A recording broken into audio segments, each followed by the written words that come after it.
Welcome to the FarrCast, bringing you insights into Wall Street, Washington, and the world. This week, we've had some technical issues, so we're coming to you just a little bit late. And we've had to delete the conversation that we had with our good friend Jim Lebenthal. However, we are working on that and hope to have that conversation to you next week. But now, here's your host, Michael Farr. Welcome back to the FarrCast. Joining us now, as he does every week here at the end of Season 7, Dan Mahaffee, the Vice Chairman of the Dr. Scholl Foundation, a fellow for the Center for the Study of the Presidency and Congress, a Washington, D.C. think tank, and, greatest importance, the senior political analyst on the FarrCast. Welcome back, Mahaffee. Thank you, Michael. Good morning. Lucky 7, almost in the books. Almost in the books. It's the 29th day of August here as we are recording, getting ready for the long weekend. We hope everybody has a wonderful weekend this weekend, enjoying the FarrCast. Thanks for taking us with you, and thanks for listening. All right, Mahaffee, we've got an interview tonight. We've got the campaign continuing, and it still looks neck and neck. Harris doing better than I think a lot of people thought, especially than Donald Trump thought she'd do. But still neck and neck campaign. What am I missing here? No, I think you've got it, Michael. We haven't seen too many momentum shifts come out of the conventions. Look, we've had the news about RFK Jr. stepping out and endorsing Trump. We can discuss that more, but the state of the race, I don't see much shift. We go back to, and I'll point to the sign again as I think we get closer to November, 47-47 type race, a 47-47 country in many ways. And you look at the key constituencies now. That's why Harris, you see on this bus tour with Walz around Georgia, focusing on a state that probably was out of play for Biden and is now back in play with Harris at the top of the ticket. Certainly, you also see Republicans concerned about Trump, a lot of the same themes as last week. Is he staying on message? But I tell them, don't get too worried yet. We haven't seen her break 50% in many polls, if any. So it's still, again, a very close race that's going to be decided largely in the suburbs of these key battleground states, the 7 ones we keep talking about. Okay, so still an ongoing battle here. Nobody clearly moving ahead. And okay, fine. There's an interview tonight on CNN. We have Vice President Harris and running mate Governor Walz going to come out and with a CNN. What is it? It's a pre-taped interview that's being taped to air at 9 p.m. Eastern tonight. So 9 p.m. Eastern. Beforehand. Okay, so it'll be taped beforehand, which means the ability to edit and that sort of thing. Dan, I think that those who are expecting the vice president to have a bad interview, which could be a lot, will be disappointed if this is somewhat scripted, somewhat taped, and Governor Walz is going to be with her. So this is probably going to be an okay, probably on point, pretty good piece for her. And yet the Republicans will say, well, it was scripted and she's still on script and she's still on the teleprompter and it's CNN and it's about as softball a deal as you can get. What sort of an interview like this? Does this change minds? I mean, you're talking about 47-47. What happens that changes people's minds? Donald Trump, what is he doing to change minds and not seem weird? Yeah, that's a good point. Look, I think with this interview, let's get to that first. Whether it changes minds, I'm not sure. Most people who I've heard harp about the interview or lack thereof tend to sound to me like people who were going to vote for President Trump anyway. The ones who have continually browbeated her previous performance in these interviews, I think there's a risk of setting the bar low, and that for the person who hasn't seen her interviewed or the swing voter who's still getting to know Vice President Harris, that if the bar is set low and the expectation is low on her interview, that a middling to good performance will actually do well for her, and she'll come out. Let's say that she does that. Let's say she has a good performance in this thing tonight. how many votes? How does that move the needle off of 47-47? Well, what you look for is where is it moving the voter who is thinking, what is and we talked about this in last week, and we talked about it off the air, but the voter who says, I like Trump's policies, but frankly, I trust Harris as a person more to run the country and be in the office. That's a unique dynamic that can move 1,000 votes, as we say, in the suburbs of Philadelphia, outside Atlanta, the places we look inside Arizona or the other swing states. And on top of that, I think you see what they do with Walz, though, is they have this idea of, can we not only get our votes in the suburbs, which are now the Democrat strongholds that they are, but how do we also ensure that Republicans don't run up the margins that they have done in the rural areas of the states, which this is why a state like North Carolina is back in play if they can do that. But as you said, though, about changing minds, I think for Harris, it's again, the hammering that issue of, particularly in the transition from Biden's, that theme and issue of competence and ability to be the president. While with Trump, it is again that sense of his personality. He does what he does. I think any other candidate, there would be so much ink spilt over what this candidate did in Arlington Cemetery. We just kind of brush it off as this, it's just the scandal of the week for him, and we just kind of are used to that. So he has his base. What did he do in Arlington Cemetery? Look, this is going to be a controversy that's going to grow. I think what we know, let's stick with the facts here.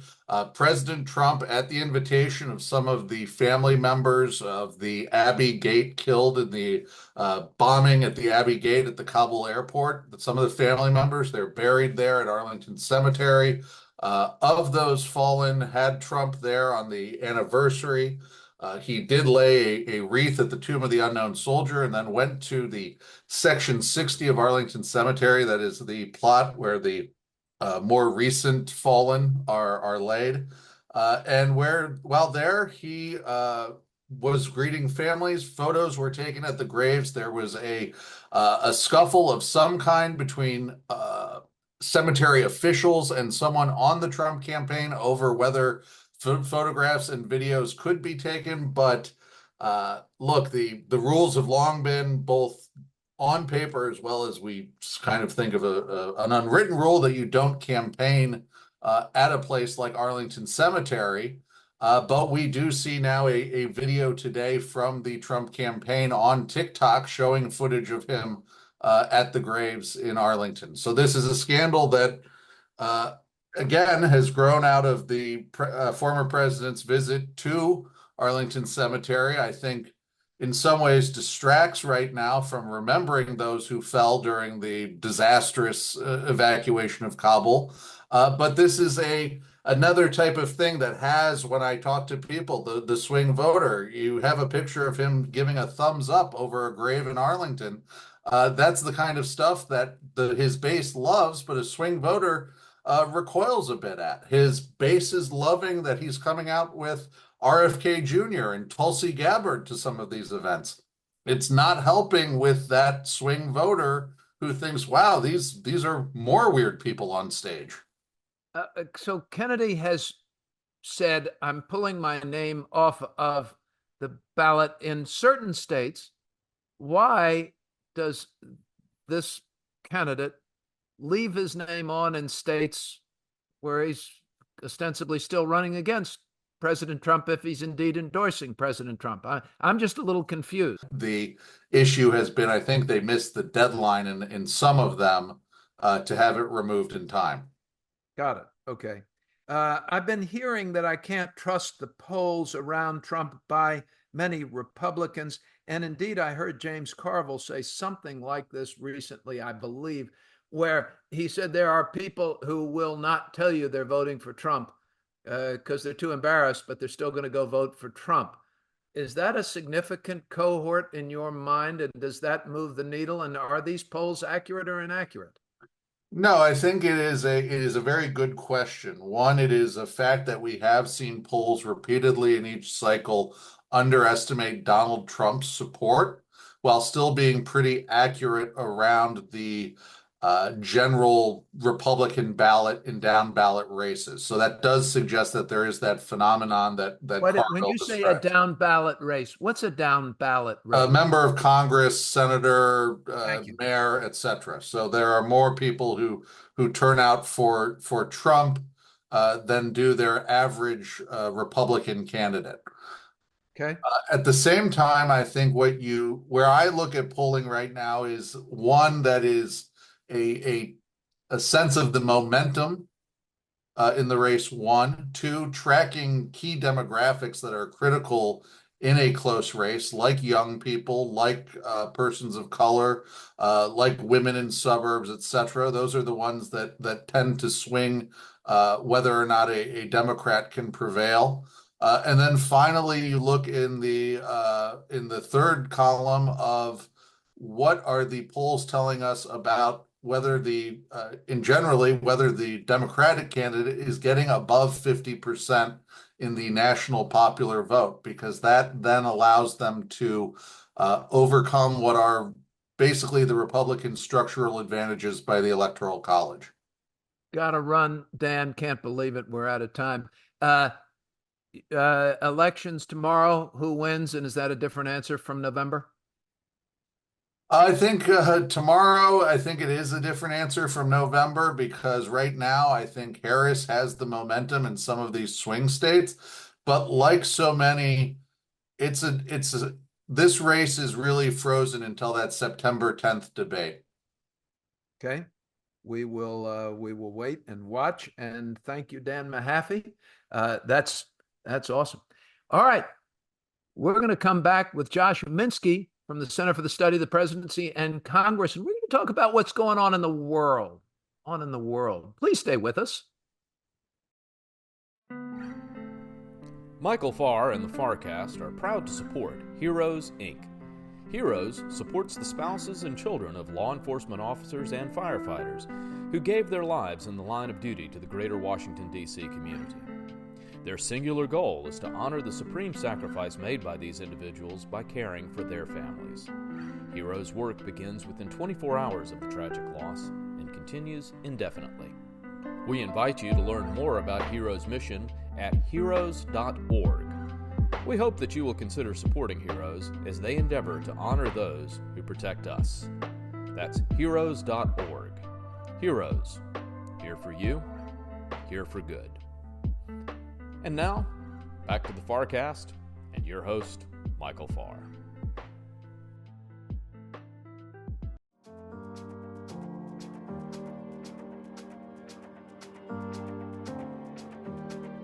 We appreciate you listening into the FarrCast this week. And now to introduce this week's special guest, here's your host, Michael Farr. Welcome back.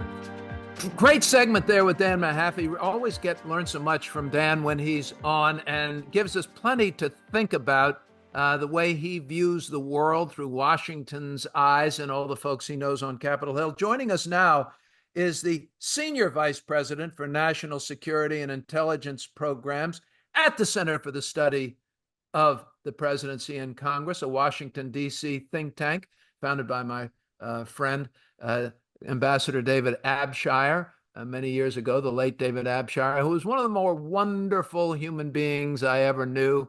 And getting to go to lunch with David and listening to him talk about the world and tell you a few insider stories from his time at the White House and as a senior advisor to President Reagan, he'd always start to chuckle. And when David would start to chuckle before he'd tell you a story, you knew it was going to be a really good story.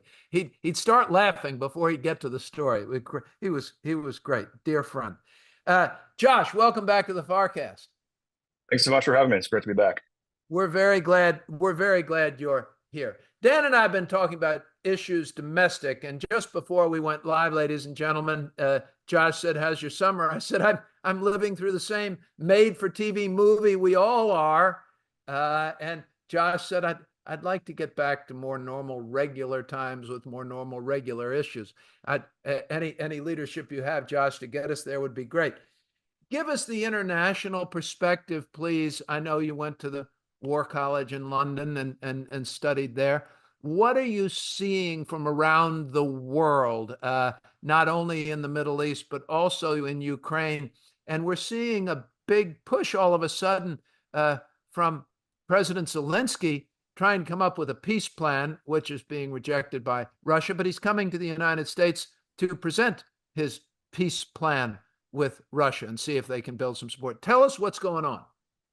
I mean, if you look at what's happening in the Russian war against Ukraine, the situation, it really hasn't fundamentally changed along the 1,000-kilometer front in eastern Ukraine. The big significant development was obviously Ukraine's push into the Kursk Oblast, which crossed the Ukrainian territory into Russian territory, a pretty significant commitment of forces. The thinking behind that, some people think it was an idea to capture and hold territory for future negotiations with Russia. Some think it was an expanded operational raid just to signal to Russia that Ukraine still can mount offensive operations.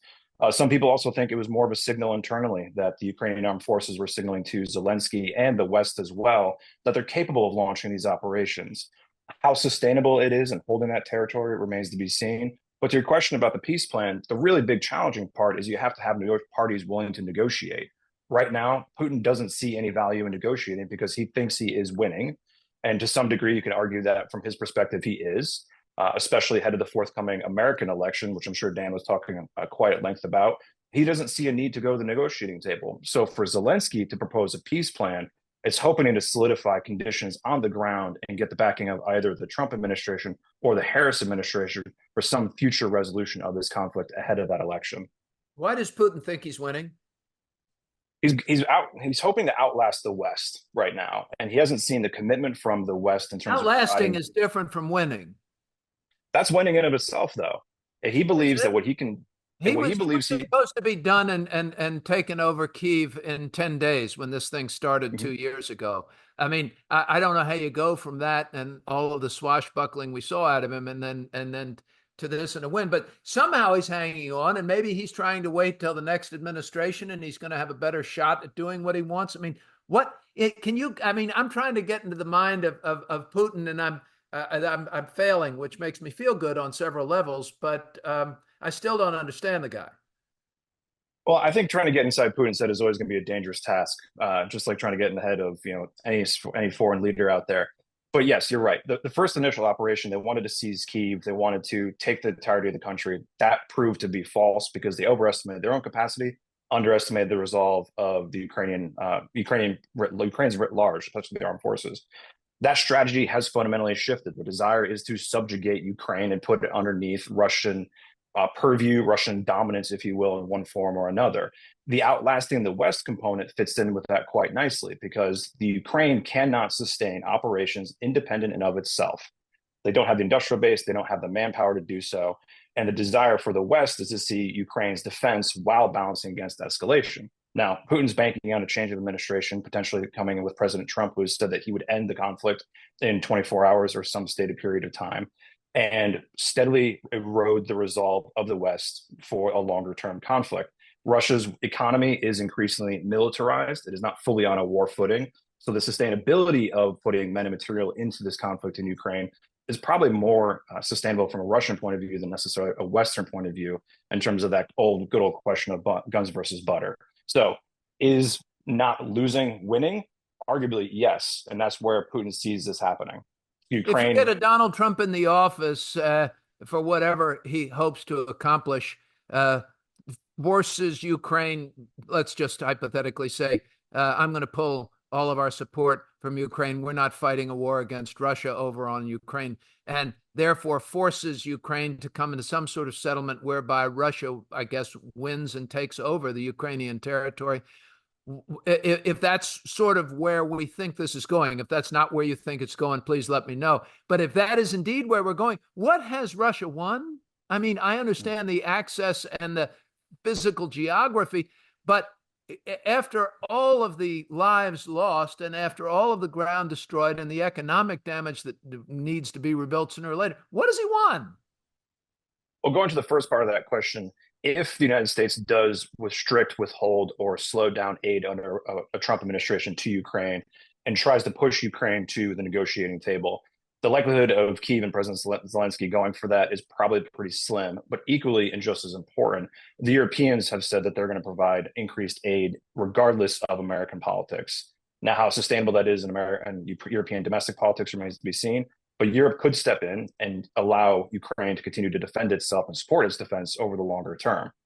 To the second part of the question as to what Putin has won, Putin will have demonstrated that the Russian resolve is greater than that of Europe and the United States.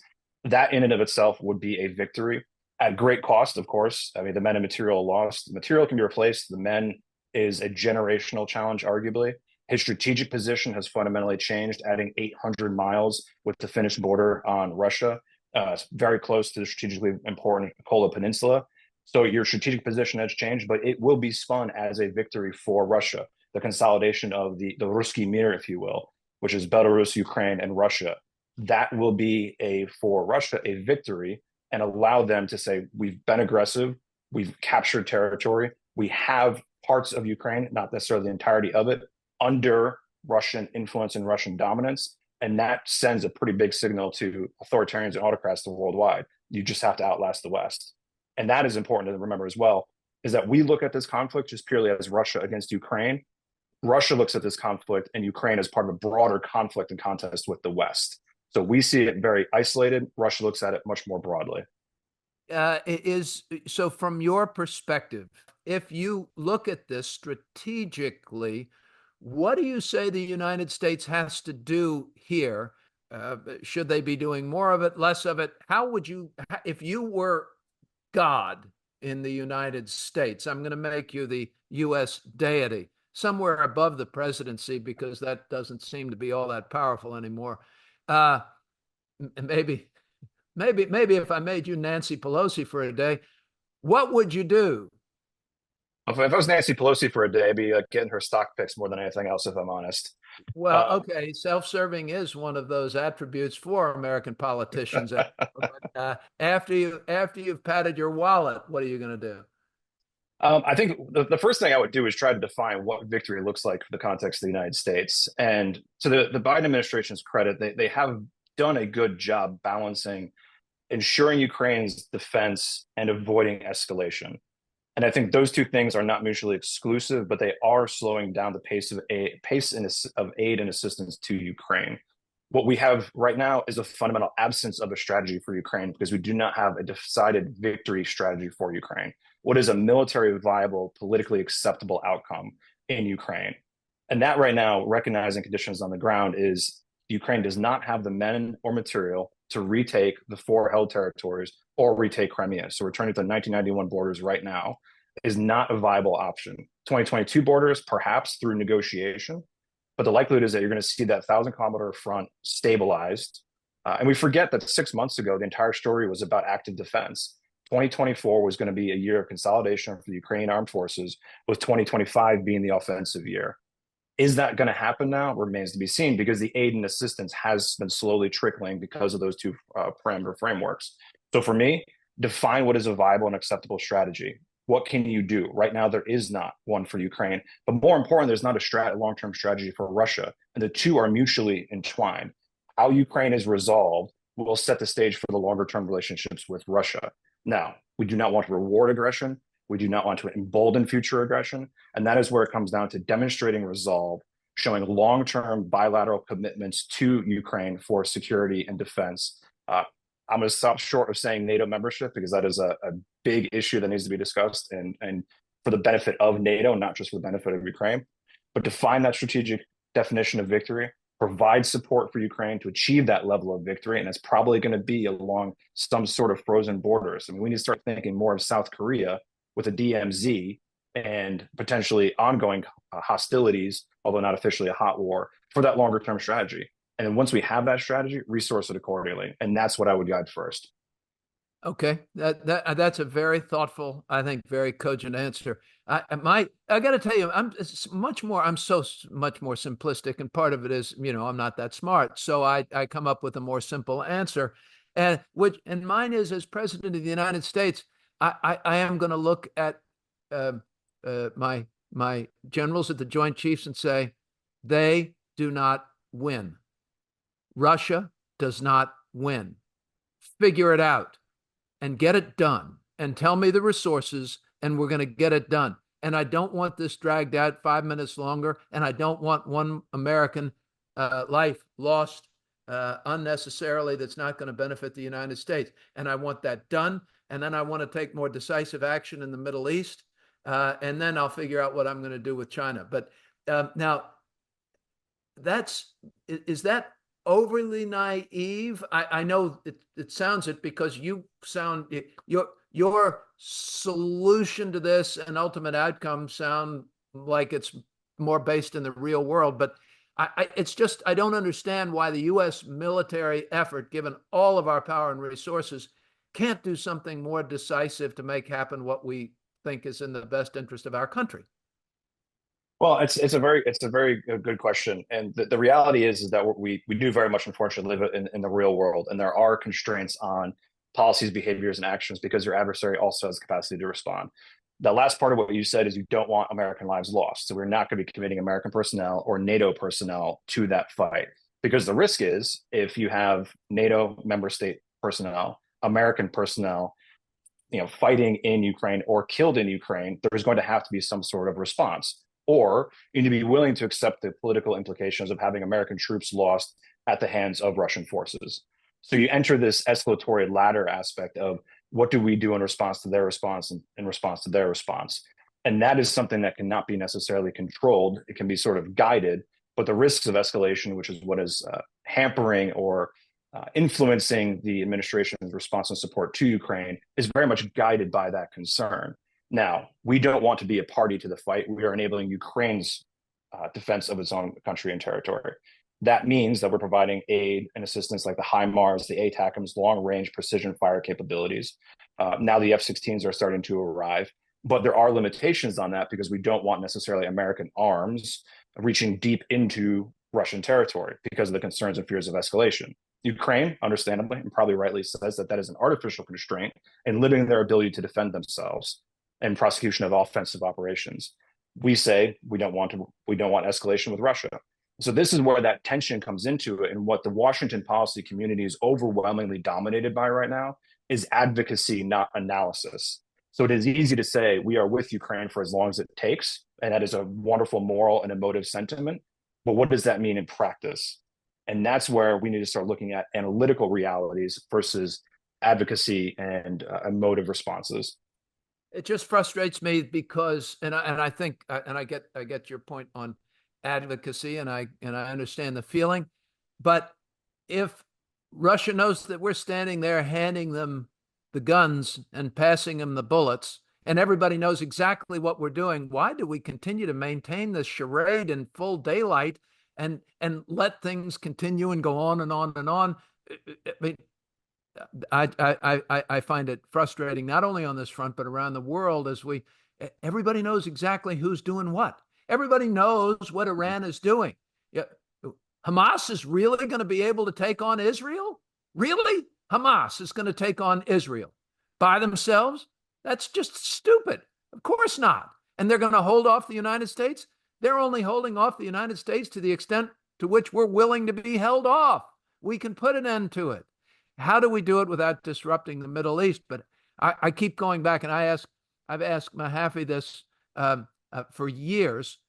Ever since I was a child, Iran has been poking us in the nose over and over again. You can go back to Jimmy Carter. You can go back to the hostage rescue. You go back to Ronald Reagan. All of it, Iran has been in our face over and over again, and we keep letting them do it. And damned if I can understand why. They don't even have oil worth a damn. I think the reality is that so much of what American foreign policy is structured around is the belief that we can solve problems. The reality is we have a finite amount of power and a finite amount of influence. And in this day and age, both of those are declining. So the ability for us to solve problems is much less than we think. And we need to start thinking about managing problems. Iran is a problem that cannot be solved by the United States. It can be managed. The situation with Russia, we're never going to have a Moscow that is a active participant of the liberal Western international order. They will always be Russia. Can we solve Russia? No. Can we manage relations with Russia? Yes. Does that mean we need to support Ukraine? Absolutely. Does it mean we need to have greater NATO defense spending? Absolutely. With Hamas and Israel, we are never going to be able to fundamentally solve the problem of radical Islamist jihadism. Can we manage crises? Yes. And I think, unfortunately, that is the best that we can hope for in this day and age. And that's really what is animating a lot of these conversations, is that fundamental tension between our desire to solve a problem versus our limited ability to apply American power within the constraints of the international system, but also the realities of dynamics between nation states. Josh Huminski, Senior Vice President for National Security and Intelligence Programs at the Center for the Study of the Presidency and Congress. One of our favorite guests on the FarrCast. Thank you, Josh. Thanks so much for having me. I look forward to joining you again soon.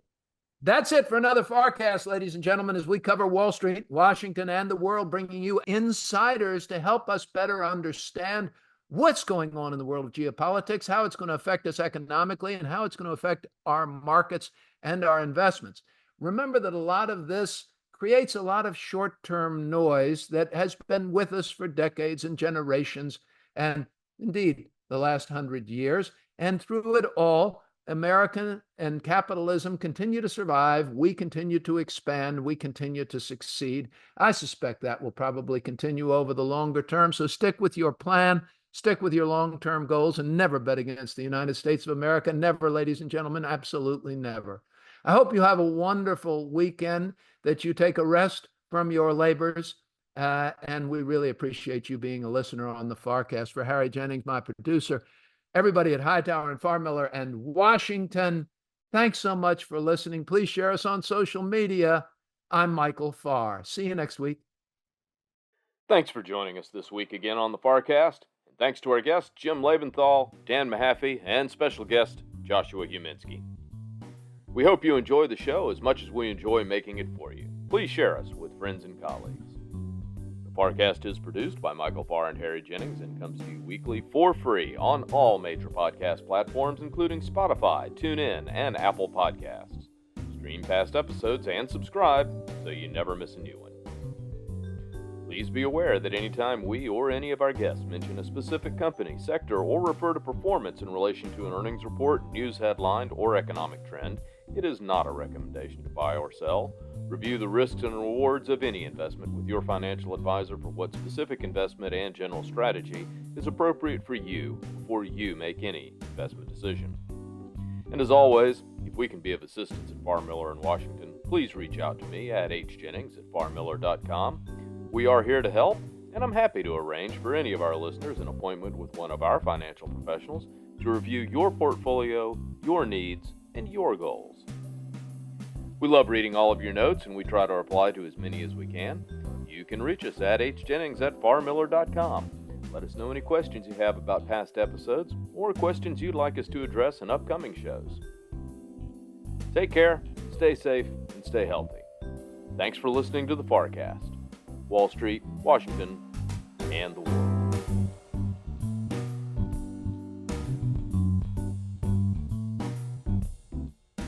Farr Miller in Washington is a group comprised of investment professionals registered with Hightower Advisors, LLC, an SEC-registered investment advisor. Some investment professionals may also be registered with Hightower Securities, LLC, member FINRA and SIPC. Advisory services are offered through Hightower Advisors, LLC. Securities are offered through Hightower Securities, LLC. All information referenced herein is from sources believed to be reliable. Farr Miller in Washington and Hightower Advisors, LLC have not independently verified the accuracy or completeness of the information contained in this podcast. Farr Miller in Washington and Hightower Advisors, LLC and any of its affiliates make no representations or warranties, expressed or implied, as to the accuracy or completeness of the information or for statements or errors or omissions or results obtained from the use of this information. Farr Miller in Washington and Hightower Advisors, LLC and any of its affiliates assume no liability for any action made or taken in reliance on or relating in any way to the information. This podcast and the materials contained herein were created for informational purposes only. The opinions expressed are solely those of the authors and do not represent those of Hightower Advisors, LLC or any of its affiliates. Farr Miller in Washington and Hightower Advisors, LLC or any of its affiliates do not provide tax or legal advice. This material was not intended or written to be used or presented in any way to any entity as tax or legal advice. Clients are urged to consult their tax and or legal advisors for related questions.